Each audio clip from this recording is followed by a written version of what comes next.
কোন এলাকায় যদি 100 লোক মদখোর থাকে, কয়শো? 100 লোক যদি লাইসেন্সধারী মদখোর থাকে, ওই এলাকায় মদের বার তৈরি করা যাবে। তাইলে বোঝা গেল বাংলাদেশে রাষ্ট্রীয়ভাবে মদ বৈধ না অবৈধ? আচ্ছা, একটা প্রশ্ন করি আপনাদেরকে, মনে কিছু নিতেছেন? টাঙ্গাইলের মুসলমান একটা প্রশ্ন করি। মনে করেন আগামীকালকে ডক্টর মোহাম্মদ ইউনূস সাহেবের সরকার চিন্তা করলো যে আচ্ছা অনেক তো সংস্কার করলাম, চাইল ডাইল তেল সব খরচ করলাম, টাকা পয়সা অনেক চা পান খাওয়া হইল, সংস্কারের নামে ওই বিএনপি জামাত এই দলগুলো মিলাইতে পারলামই না সংস্কারের নাম দিয়া। আচ্ছা শেষ সময় একটা সংস্কার করে যায়, এই দেশের মানুষরা একটু শান্তি দিয়া যায়। কি সেই শান্তি? যে হুজুররা এদেশের মুসলমান সংখ্যাগরিষ্ঠ রাষ্ট্র, মানুষ এদেশে নামাজ কালাম পড়ে, এদের অনেক কষ্ট হয়, সকালে এই বুড়ে শীতের মধ্যে 5:30টার সময়টা নামাজ পড়তে ব্যাপক কষ্ট হয়। ঠিক আছে, আমি একটা সংস্কার করে গেলাম যে ঠিক আছে আপনাদের আর সকাল 5:30টায় নামাজ পড়তে হবে না, 10টায় পড়েন। কয় মানে না, সকাল 5:30টার নামাজ বেটা সহজ করতে চাচ্ছে, আপনার 10টায় দিচ্ছে সহজ করে। যে সংস্কার মনে নাই আপনাদের, ভুলে গেছেন কিনা আমার খেয়াল আছে, বিগত সরকারের সময় একবার টাইম 1 ঘন্টা আগায় দিছিল, কিছুদিন পরে সংস্কার আর টিকে নাই, মানুষ সহ্য করে নাই, শেষ। কিন্তু আগায় দিছিল তো। এখন মনে করেন যে সরকার চিন্তা করলো হাইরে আমি 1.5 বছর 2 বছর থাকলাম, নির্বাচন দেওয়ার আগে এই এতটুকু সংস্কার করিয়া যায় যে মানুষের 5:30টার সময় শীতের রাত ঘুম থেকে উঠে ফজরের নামাজ পড়তে কষ্ট হয়, যে তাইলে আমি এটাকে 10টায় করে দিই। মানবেন? মানবেন না কেন? হ্যাঁ, কার বিধান? আল্লাহর বিধান। আল্লাহর বিধান তো উনি বাতিল করে নাই, টাইমটা একটু চেঞ্জ করছে।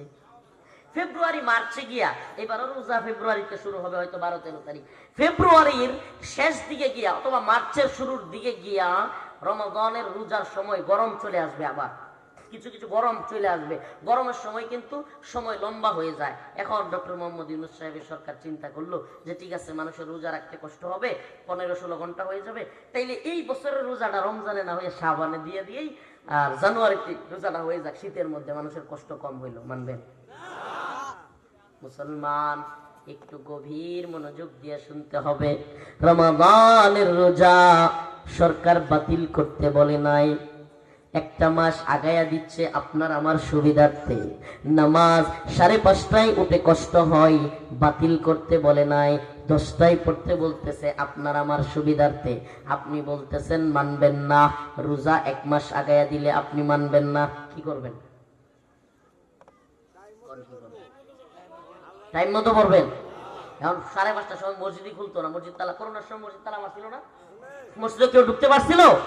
এখন মনে করেন সরকার আবার আইন করলো যে 5:30টায় কেউ মসজিদে ঢুকতে পারবে না, এত সকালে চুরি টুরি হয়, এই সময় উঠা যাবে না, 10টায় উঠতে হবে, আইন করলো। কি করবেন? কি করবেন? হায় হায়, দুর্বল ইমানের লোক। আমি ভাবছিলাম বলবে যে সরকার টরকার সব ফেলাই দিব। এটাই প্রথম টাঙ্গাইলে যে শুনলাম, অন্য কোথাও এই প্রশ্ন কইরা এই কথা শুনি নাই যে ঘরে পড়বো। সরকারের বাপের দেশে থাকি নাকি? সে বললে 5টার নামাজ 10টায় পড়বো, আল্লাহ যখন বলছে তখনই পড়বো। হায় হায়, এই নত জানো ইমান নিয়ে চলেন, ওলামা ইকরাম কাজ করেন, ইমানের কাজ করেন, টাঙ্গাইলের এলাকার মুসলমানদের ইমানই কাজ করেন। হায় হায় হায়, আস্তাগফিরুল্লাহ, আল্লাহ বুঝার তৌফিক দান করুন। আরো জোরে বলেন আমিন। আসলে জনগণ জীবনেও এই আইন মানবে? মানবে না। কেন মানবে না? এই বিধান কার? আমার প্রশ্ন, ও টাঙ্গাইল এলেঙ্গা কালিহাতির মুসলমান, আমার প্রশ্ন, আপনি 5টার নামাজ 10টায় দিলে মানবেন না, আপনি রমাদানের রোজা শাবানে 1 মাস আগে আনলে মানবেন না।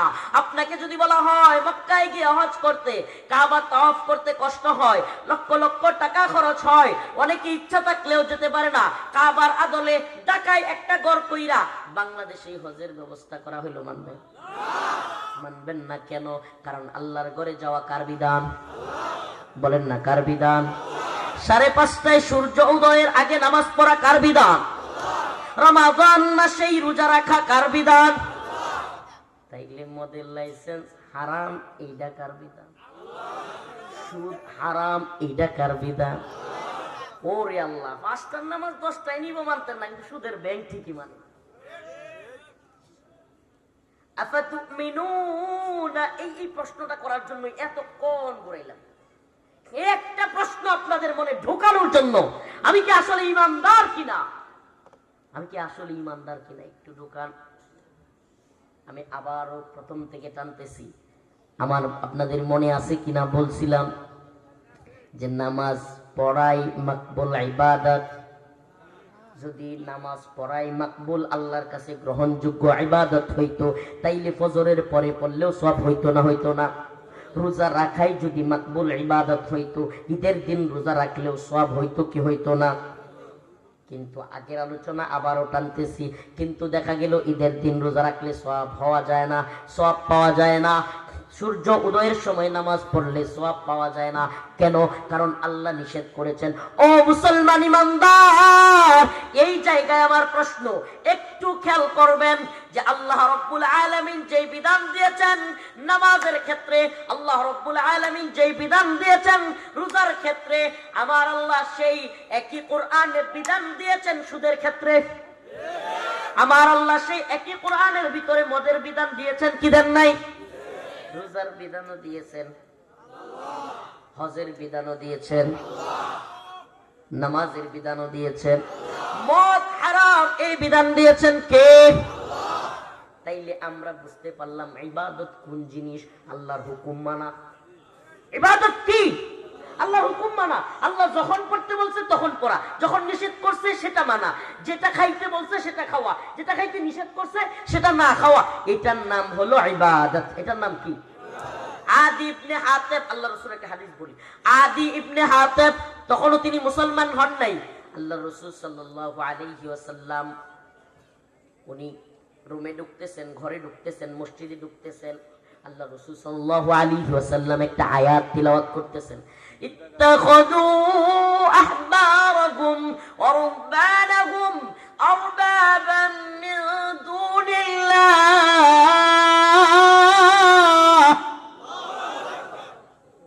হযরত আদি ইবনে হাতেব তখনও মুসলমান হন নাই।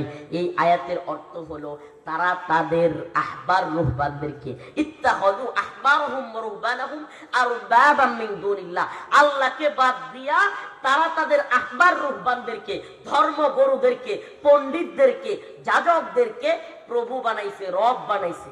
এই হলো এই আয়াতের অর্থ। তারা মানে কারা? ইহুদিরা। তারা মানে কারা? খ্রিস্টানরা। আল্লাহ পাক বলতেছেন ওই সমস্ত আহলে কিতাবরা, ইহুদি খ্রিস্টানরা, ইত্তাখাযু আহবারহুম ওয়া রুহবানাহুম আরবাবাম মিন দুনিল্লাহ, আল্লাহকে বাদ দিয়া তারা তাদের ধর্মগুরুদেরকে, তারা তাদের ধর্মীয় পাদ্রীদেরকে রব বানাইছে, তাদের ইবাদত করে। আদি ইবনে হাতেব বললেন, ইয়া রাসূলুল্লাহ, এটা কি বললেন? আমরা তো কখনোই আমাদের পাদ্রীদেরকে, আমাদের ধর্মীয় যাজকদেরকে ইবাদত করি না, আমরা ইবাদত করি না।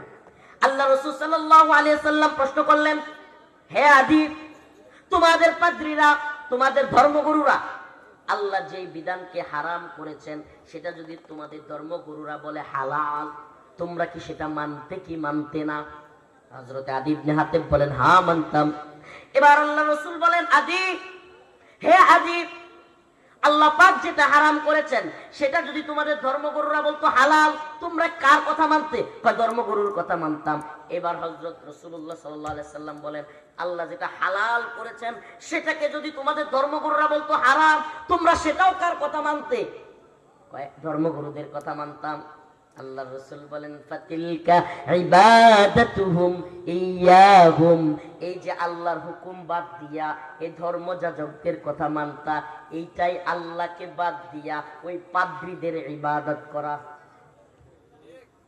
হ্যাঁ মুসলমান ইমানদার, কথা বুঝতেছেন? আল্লাহকে বাদ দিয়া এই পাদ্রীদের কথা যে শুনতা, এটাই তাদের ইবাদত। বাবা যদি ছেলে নামাজ পড়তে যায় ফজরের সময়, ছেলেকে বলে নামাজে যাওয়ার দরকার নাই, মসজিদে যাওয়ার দরকার নাই, ক্ষেতের মধ্যে গরু নিয়ে যা, ওই বাবার ইবাদত হইল আল্লাহর ঘর মসজিদে যাওয়া বাদ দিয়া যদি বাবার কথা শুই না ক্ষেতের মধ্যে ওই সময় যায় নামাজ না পড়া, আল্লাহরে বাদ দিয়া ওই বাবারে সে কি বানাইলো? বাবারে কি বানাইলো? যদি কোন দল করে আওয়ামী লীগ, এখন আওয়ামী লীগের নেতাদেরকে তাদের নেত্রী বলছে একটা কথা, আর রবের হুকুম ভিন্ন। যদি তার নেত্রীর কথা শুনে আল্লাহর কথা বাদ দিয়া, তাইলে আল্লাহকে মালিক বানাইলো নাকি শেখ হাসিনারে মালিক? কথা বলেন না কেন? যদি বিএনপির লোকেরা তাদের দলের প্রধান সে যদি বলে, উনি যদি বলে একটা কথা, যে সে বললো যে অমুক কাজ করো, আল্লাহ বলছে না এটা করিও না, যদি আল্লাহর কথা বাদ দিয়া নেতার কথা মানে, সে কি আল্লাহকে রব বানাইলো নাকি নেতারে রব বানাইলো? এই কথাটা বোঝানোর জন্যই ইত্তাখাযু আহবারহুম ওয়া রুহবানাহুম। এখন আসেন ওই জায়গায় চলে যায়। তাওহীদ কয় প্রকার বলছিলাম? তাওহীদ আল উলুহিয়্যা, তাওহীদ আর রুবুবিয়্যা, তাওহীদ আল হাকিমিয়্যা, তাওহীদ আল আসমাই ওয়াস সিফাত। তাওহীদ আর রুবুবিয়্যার আলোচনা শেষ, এটা সবাই বুঝে। আসমান জমিনের মালিক আল্লাহ, সৃষ্টিকর্তা আল্লাহ, রিজিক দাতা আল্লাহ, পালনেওয়ালা আল্লাহ, খাওয়ানেওয়ালা আল্লাহ, এটা সবাই জানে। কিন্তু ইবাদতের হুকুম মানার, বিধান দেওয়ার একমাত্র মালিক কে? শেখ হাসিনা বিধান দিয়েছে 18-র নিচে মেয়েদেরকে বিয়ে দেওয়া যাবে না। শেখ হাসিনা বিধান দিয়েছে 21-এর নিচে ছেলেকে বিয়ে করা যাবে না। আল্লাহর বিধান হইল যখন মন চায় বালেগা হওয়ার পরে তখনই তুমি বালেগা মেয়ে ছেলেকে বিয়ে দিতে পারবা। এই ক্ষেত্রে এই দেশের সরকার, এই দেশের প্রশাসন আল্লাহর বিধান মানেছে নাকি হাসিনার বিধান? কথা কি কষ্ট লাগতেছে? এই কথাগুলো বোঝানোর জন্য আমরা কি প্রকৃত ইমানদার কিনা? এই যে 18 মানবেন, 18 কেমনে হয়? আরে আমার রব আল্লাহ আমারে খাওয়ায়, আমারে পালে, বাতাস দেয়, সেই যে মাইক সাউন্ড সবকিছু, এই শত এই আলু, এই অন্ধকার সবকিছু দেন, এই ঘুম, এই সবকিছু দেন। ক্ষেতের মধ্যে বীজ ফেলায় তুই আই ঠাস করে বীজ হয়ে যায়, চারা হয়ে যায়, আবার চারাগুলো নিয়ে ক্ষেতের মধ্যে আবার ফেলায় দেই, কি সুন্দর দান হয়ে যায়। ওই দান কত সুস্বাদু। একটা ইলিশ মাছ, এটা লেঞ্জার মধ্যে এক মজা, কল্লার মধ্যে এক মজা, পেটের মধ্যে আরেক মজা। সুবহানাল্লাহ, এত কিছু যিনি পারলেন সেই আল্লাহ জানলেন না যুবক যুবতী কবে বিয়ে করবে? সে আল্লাহ রাব্বুল আলামিন বুঝলেন না যে একটা যুবক কবে বিয়ে করলে ভালো হবে, কবে কোন মেয়েকে বিয়ে দিলে ভালো হবে, সেটা কি আল্লাহ বুঝেন নাই? কথা বলেন না কেন? ট্রেন গেলে তো খেয়াল ওই দিকে জায়গা। আল্লাহ বুঝলেন না, বুঝলো ডক্টর মোহাম্মদ ইউনূস আর শেখ হাসিনা। আমার কথা মনে হয় বুঝাইতে পারছি। আরে ভাই 18 বছরে বিয়ে করলে ভালো হবে নাকি 21 বছরে বিয়ে করলে ভালো হবে? আরে যে আল্লাহ জরায়ু দিছে, পেটে সন্তান ধরনের ক্ষমতা দিছে, সে আল্লাহ জানেন না? আমার কথা মনে হয় বুঝাইতে পারি না। 18 বছরে মেয়ে বিয়ে দিতে হবে কি হবে না, এর আগে দিলে সন্তান যে ক্ষমতা দিয়ে দিছে আল্লাহ, হাই হাই হাই আফসোস। এই উম্মাহ বুঝে না আল্লাহর উপরে জুলুম হচ্ছে, শিরক হচ্ছে। আল্লাহকে বাদ দিয়া এই যে আইন যে বানাইলো, ওরে আপনি এই ইউনু, এই ডিসি, এসপি কিংবা এই সরকার, শেখ হাসিনা হোক আর যে হোক, তার কথা যদি আপনি মানেন বিয়ের ক্ষেত্রে, আপনি তারে রব বানাইছেন আল্লাহরে বাদ দিয়া। আল্লাহরে বাদ দিয়া কারে রব বানাইছেন? আল্লাহ বুঝলো না মেয়েটা 18 হইলে বিয়ে হইতে হবে? আল্লাহ সব বুঝলো, সব জানলো। আল্লাহ পৃথিবী সব সৃষ্টি করলো। এতগুলো মানুষের চেহারা দেখেন তো। আমরা লেট্রিকান্দার থেকে, শ্রীপুর থেকে আসছি।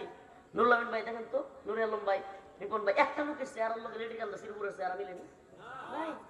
সুবহানাল্লাহ, এত সুন্দর নাক আলাদা, চোখ আলাদা। ওমিয়া ওই পর্দাটার আড়াল দিয়ে একজন হাইটা যান প্রিয় ভাই, যারা আপনার পরিচিত, এই পর্দার নিচ দিয়া আপনার হাঁটার ধরন দেখেও আপনাকে চিনে ফেলবে। এত কিছু করলেন, এত কিছু পারলেন, তিনি কি? চোখগুলোর মিল নাই, নাকের মিল নাই, কানের মিল নাই, এমনকি ভ্রুগুলোর মিল নাই। সুবহানাল্লাহ, হাসির মিল নাই। সুবহানাল্লাহ, এ কোন কারিগর? তিনি সব পারলেন। আর আল্লাহ যুবক যুবতী কবে বিয়ে করলে ভালো হবে সেটা বুঝলেন না। এই ক্ষেত্রে বিধানদাতা হাসিনা কিংবা ডক্টর মোহাম্মদ ইউনূসকে মানলে আপনার ঈমান থাকবে নি? বিধানদাতা কে? সৃষ্টিকর্তা মাবুদ, রিজিকদাতা মাবুদ, পালনকর্তা মাবুদ। বিধানদাতা মাবুদ কে? ইনিল হুকমু ইল্লা লিল্লাহ, আমারা আল্লাহ তা'বুদু ইল্লা ইয়্যাহ। হুকুম চলবে একমাত্র কার? ইবাদত হবে একমাত্র কার? এই জমিন একমাত্র কার?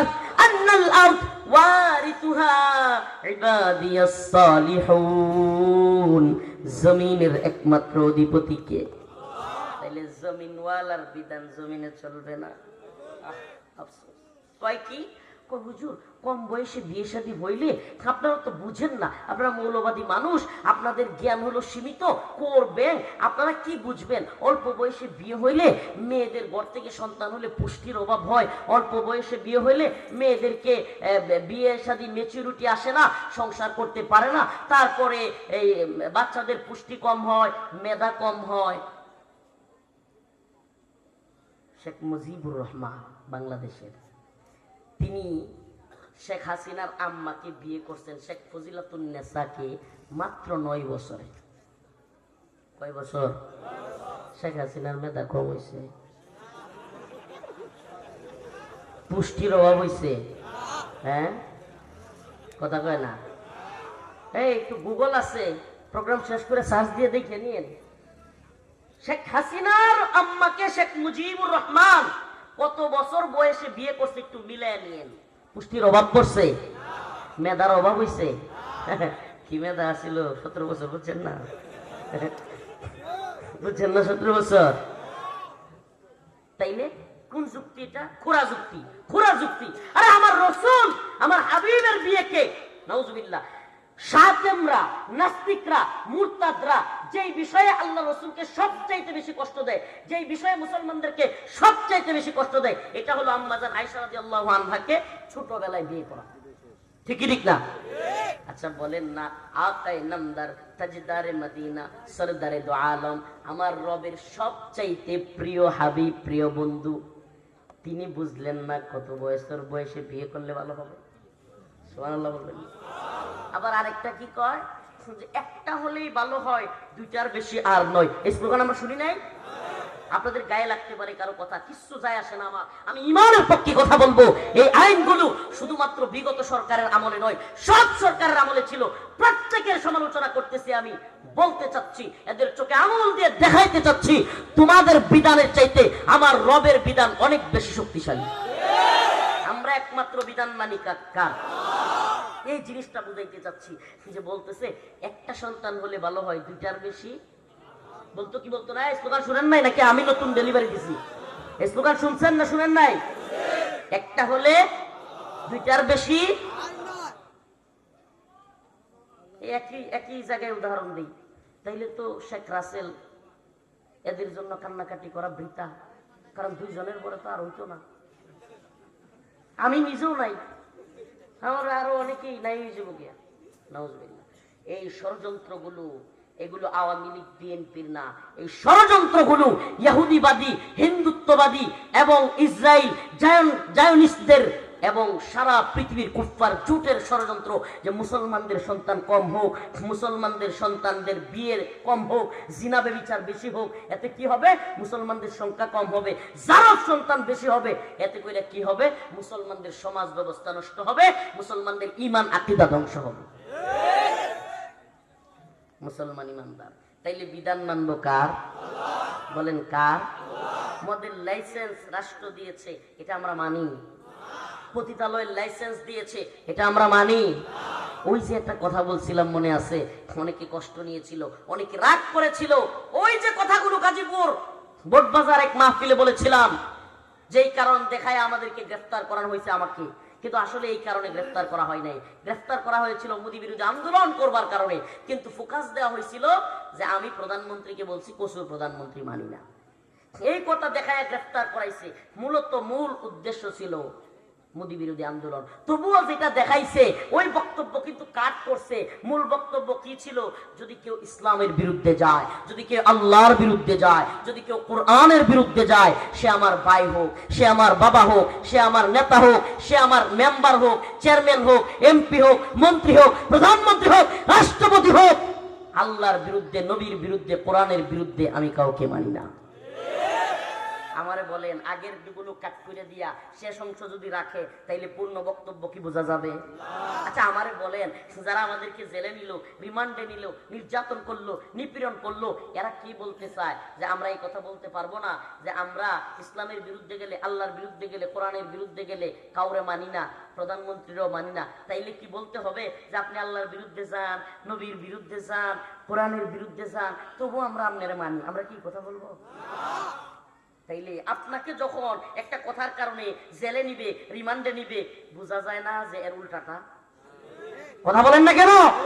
বুঝাইতে চাই যে তোমরা বলো যে যাই কিছু করুক সরকার, আমরা তার বিরোধিতা করব না, আমরা তারে মানি। নাউজুবিল্লাহ, আমার ঈমান থাকবো? আমার ঈমান থাকবে? মুসলমান ইমানদার, আজকের আলোচনায় এটাই বুঝাইতে চাইলাম। আল্লাহ বলছেন, ইন্নাল্লাযীনা ক্বালু রাব্বুনাল্লাহ ثم استقاموا تتنزل عليهم الملائكة ألا تخافوا ولا تحزنوا। যারা ইমানদার, যারা এই কথা বলে, ক্বালু রাব্বুনাল্লাহ, আমাদের রব কে? ইন্নাল্লাযীনা ক্বালু রাব্বুনাল্লাহ, আমাদের রব কে? এই কথার উপর অটল অবিচল থাকে, জেল হোক, জুলুম হোক, নির্যাতন হোক, রিমান্ড দেওয়া হোক, কিন্তু এ কথার উপর যারা অটল অবিচল থাকে, আল্লাহ বলেন আল্লাহ তাখাফু ওয়ালা তাহজানু, এদের কোনো ভয় নাই, এদের কোনো পেরেশানি নাই। ও এলাঙ্গার মুসলমান, ছোট্ট একটা কারগুজারি শোনায়। গাজীপুরের কারাগারে বন্দি, রাতের গভীরে 2টার সময় আমার মায়ের কাছ থেকে, আমার মা সব সময় কান্না করতো, বলতো, বাবা তুমি যেই বক্তব্য দাও যে কোনোদিন তোমাকে অ্যারেস্ট করবে, কিন্তু আল্লাহর কাছে একটা দোয়া করি, কোনোদিন যেন আমার সামনে থেকে তোমাকে না নিয়ে যায়। আমার মা এই দোয়াটা করতো। কিন্তু ঘটনাক্রমে 2021 সালের 6 এপ্রিল রাত্রিবেলায় 2টার দিকে হঠাৎ করে পুরা বাড়ি ঘেরাও দিয়ে র্যাব নিয়ে আসলো। 2 দিন বন্দি রাখলো গাজীপুর জেলা কারাগারে। দ্বিতীয় দিন হঠাৎ করে সুবহানাল্লাহ, ও এলাঙ্গার মুসলমান, আপনাদের সামনে বলি, চোখের সামনে ভাসতেছে, আল্লাহকে সাক্ষী রেখে বলেছি, আমি মোহাম্মদ রফিকুল ইসলাম একটা স্বপ্ন দেখলাম গাজীপুর জেলা কারাগারে, যেখানে আমাদেরকে কোরআন দেওয়া হয়তো না। কি দেওয়া হয়তো না? ওয়াল্লাহি, আল্লাহর কসম, আমরা কোরআন পড়তে চেয়েছি, গাজীপুর জেলা কারাগারে কোরআন পড়তে পর্যন্ত দেওয়া হয় নাই। আল্লাহর কসম করে বলছে, আর কোনো কথা আছে? কিতাব পড়তে দেওয়া হয় নাই, হঠাৎ করে কিছুই পড়তে দেওয়া হয় না। নামাজের সময় শুধু নামাজ পড়ি, নামাজ পড়ে ঘুমায় গেছি। হঠাৎ করে স্বপ্ন দেখি আমি অদম রফিকুল ইসলাম কাশিমপুর কারাগারে বন্দি না, গাজীপুর কারাগারে বন্দি না, স্বপ্নে দেখি আমি কাশ্মীরের কারাগারে বন্দি। কাশ্মীরি কারাগারে বন্দি, একটা ছোট্ট রুমের মধ্যে আমাকে রাখা হয়েছে, ওই কোনায় আরেকটা রুম। আজকে আপনাদের সামনে বলতেছি এরকম না, আমি জেলখানায় শেখুল হাদিস আল্লামা মামুনুল হক দামাত বারকাতুহুম সহ আরো যত মুফতি সাখাওয়াত হোসেন রাজি দামাত বারকাতুহুম, আরো যত উলামায়ে কেরাম ছিলেন, সকলের সাথে, অনেকের সাথে মোটামুটি এই স্বপ্নের কথা বলেছি। আমি দেখলাম কাশ্মীরের কারাগারে বন্দি, একটা কোণা থেকে, এক কোণে থেকে সুন্দরী এক রমণী বোন, সেও কাশ্মীরের কারাগারে বন্দি। ওই সুন্দরী রমণী বোন, আমার কানে এখনো আওয়াজটা বাসে, আমার কানে এখনো সেই আওয়াজ বাসে। আমার সেই কাশ্মীরি কারাগারের সেই সুন্দরী বোন আমাকে ডাকে বলতেছে, আখি লা তাহজান ইন্নাল্লাহা মা'ানা, আখি লা তাহজান, হে ভাই চিন্তা নাই, পেরেশানি নাই, ইন্নাল্লাহা মা'ানা, আল্লাহ আমাদের সাথে আছে। আখি লা তাহজান ইন্নাল্লাহা মা'ানা, এই আয়াতের আজকের আলোচ্য বিষয়ের সাথে বড় মিল। আল্লাহ বলেছেন, ইন্নাল্লাযীনা ক্বালু রাব্বুনাল্লাহ সুম্মা ইসতাকামু, যে বলবে আমার রব কে, আমার রব কে। হাসিনার পতন আছে, আওয়ামী লীগের পতন আছে, বিএনপির পতন আছে, ডক্টর মোহাম্মদ ইউনূসের পতন আছে, সারা পৃথিবীর সমস্ত ক্ষমতাসীনদের পতন আছে না নাই? সমস্ত পৃথিবীর মানুষগুলো যত বড় ক্ষমতাসীন হোক, জো বাইডেন হোক, ডোনাল্ড ট্রাম্প হোক, নেতানিয়াহু হোক, মোদি হোক, যত বড় ক্ষমতাসীন মানুষ, সবাই মাটির সাথে মিশে যাবে কি যাবে না? কিন্তু আমার রব থাকবেন কি থাকবে না? আল্লাহু লা ইলাহা ইল্লা হুয়াল হাইয়ুল কাইয়্যুম, হাইয়ুন কাইয়ুম কে? সবাইকে জীবিত রাখনেওয়ালা কে? কখনো ঘুমান না কে? সুবহানাল্লাহ। কুলিল্লাহুম্মা মালিকাল মুলক তুতিল মুলকা মান তাশা। সমস্ত মুলুকের মালিক কে? আল্লাহর বরত্বের জয়গান একটু গাইলাম আজকে। তাবারাকাল্লাযী বিয়াদিহিল মুলক ওয়া হুয়া আলা কুল্লি শাইইন কাদির।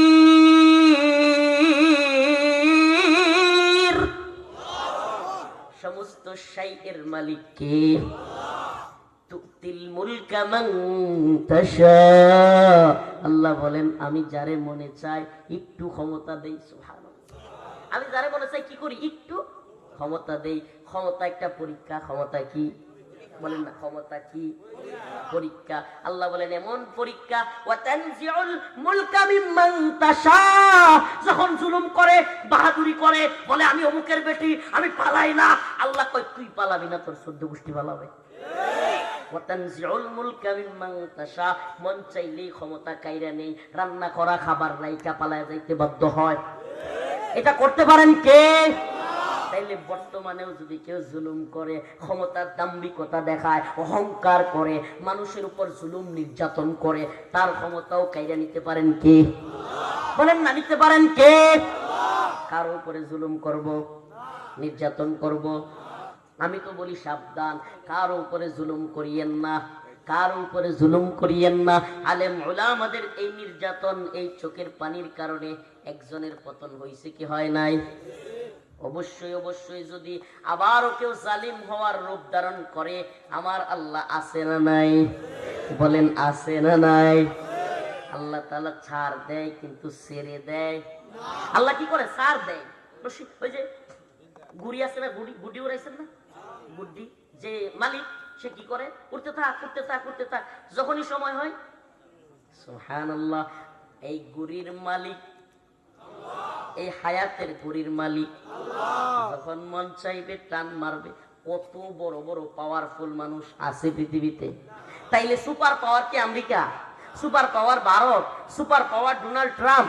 না, সুপার পাওয়ার সির্ফ আল্লাহ, লা ইলাহা ইল্লাল্লাহ। বলেন না, সুপার পাওয়ার সির্ফ আল্লাহ, লা ইলাহা ইল্লাল্লাহ। সুপার পাওয়ার সির্ফ আল্লাহ, লা ইলাহা ইল্লাল্লাহ। সুপার পাওয়ার কে? আল্লাহ। যার কোনো লয় নাই, যার কোনো হয় নাই, আমরা তার গোলামি করি। ঠিক কি ঠিক না? তাইলে আমগরে জুলুমের ভয় দেয়া লাভ আছে? আমরা জানি সমস্ত ক্ষমতাসীনরা মাটির সাথে মিশে যাবে। ইদা সুলসিলাতিল আরদ জিলজালাহা ওয়া আখরাজাতিল আরদ আথকালাহা ওয়া ক্বালাল ইনসান মা লাহা। মানুষ বলবে হাই হাই সর্বনাশ, সব তো রুইয়ের মতো, তুলার মতো উঠতাছে, ফাইটা গেছে, স্বর্ণ অলংকার, টাকা পয়সা, গহনা, বাড়ি গাড়ি। ইদা সুলসিলাতিল আরদ, এমন কম্পন শুরু হবে জমিনের ভিতরে। জিলজালাহা ওয়া আখরাজাতিল আরদ আথকালাহা। জমিনের ভিতরে যত সম্পদ আছে, যেই সম্পদের জন্য ভাই ভাই মারামারি, আওয়ামী লীগ বিএনপি মারামারি, যেই সম্পদের জন্য বাবা ছেলে মারামারি, সব কিছু উড়তে থাকবে হাওয়ার সাথে। ওয়া ক্বালাল ইনসান মা লাহা। মানুষ বলবে কি সর্বনাশ, এগুলোর কি হয়ে গেল? এইগুলোর কারণে মারামারি করছিলাম, হাই হাই এগুলো কি হয়ে গেল? এগুলো তো কিচ্ছু নেই, উড়ে যাইতেছে সব।